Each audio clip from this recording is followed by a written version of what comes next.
Hello and welcome to Dicey Encounters, and today we are talking about beginner tips for Blades in the Dark.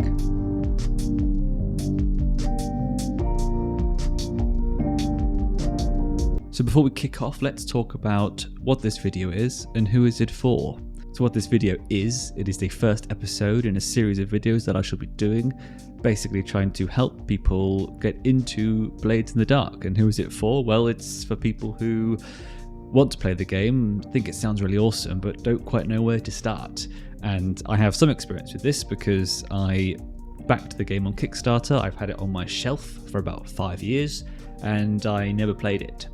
So in these videos, I'm really trying to help other people overcome that barrier that I was facing, where it was really intimidating and the game was all weird and the rules didn't make sense and nothing had HP and it's a whole thing, right? But I do think it is probably the best tabletop role-playing game that I've played, so I think it deserves to be played more.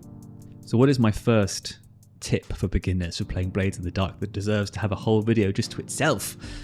Well, it is to do with the way that the game is designed, the way that it separates itself from other games that you may have played. And if you play role-playing games, you probably have played those games like D&D.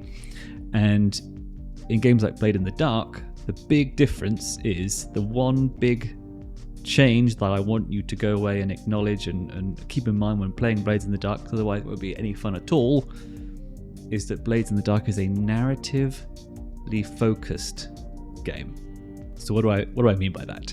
Well, narrative focus is instead of mechanical focused, right? So if you're playing D&D, for example, everything that you do, when you do an action, when you roll to do something, all the things that you think about are the mechanics. So what is the armor class or the difficulty class of the thing that you're trying to do? How good are you at that skill that you have to use to do that thing? Are there any bonuses that you can get from equipment, magic items? Is someone else casting aid on you or giving you bardic inspiration? Are they giving you pluses or minuses to your dice that you can add up? And all these little mechanical pieces add into your one roll, which you can then roll to see if you even do the thing that you want to do. And this is kind of what Blades does to a point. You are rolling skills that make sense and trying to achieve a certain dice roll to do the thing that you said you wanted to do. But the difference is you can see when you roll things in D&D and all those things that the GM will accept as bonuses and things in your favor, those are all mechanics that are already in the game. Those are all things that only change the dice roll, give you pluses or add more dice or whatever it is.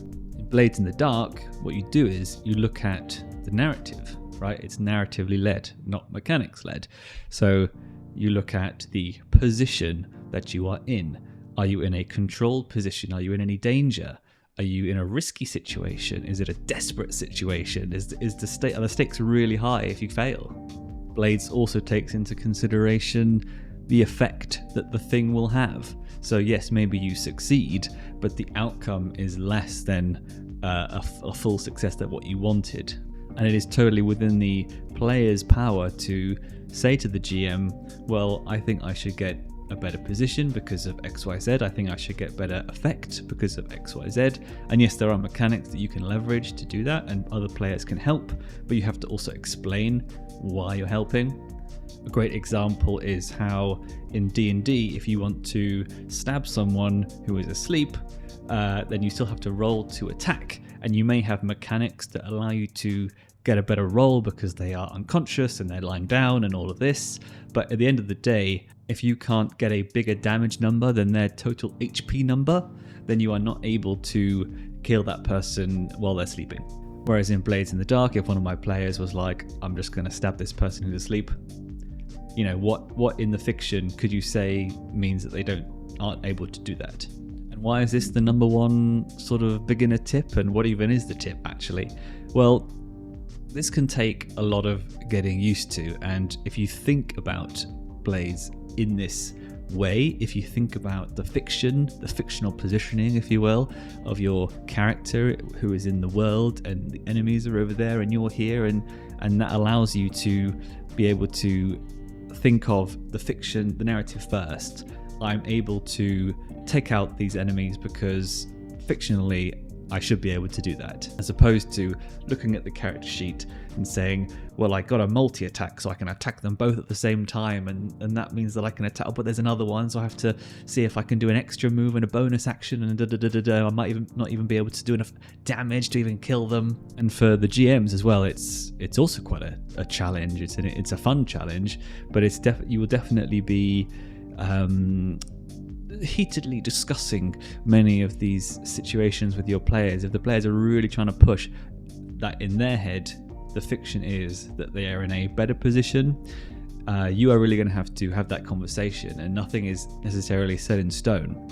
So after all that, my tip would be for beginners who want to play Blades in the Dark is imagine that your character is in a film or a TV show or a book or a video game. Maybe not a video game, bad example, but if something would make sense in a movie, then it should be able to make sense in the game. This is not a gamey game. There's no HP for enemies, there is no damage numbers.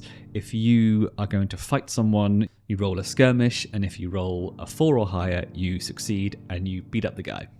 Where it gets interesting is when you have consequences on dice rolls of a 1 to a 5. So pretty much every roll is going to have a consequence whether you succeed or fail. So you will have this feeling of your characters doing really awesome things, but there is almost like a runaway train feeling of having to put out fires and the tension sort of ratcheting up and up and up. So if this sounds like something that you'd really enjoy, then Blades may be for you and other games like it. If that sounds something a bit too scary, if you prefer the crunchiness of the numbers and the special abilities and the spells, then maybe it isn't for you, and that's okay. But if you were like me and you were playing those games and the stuff that just didn't make sense really annoyed you, like, you know, being able to heal a chopped off limb with 8 hours rest and all this, and describing attacks endlessly that just seem to hit people and do 8 HP, and you know, how would you even describe that in the world? Like, it just doesn't really make any sense in the fiction. So that is it. That is my first beginner's tip for Blades in the Dark.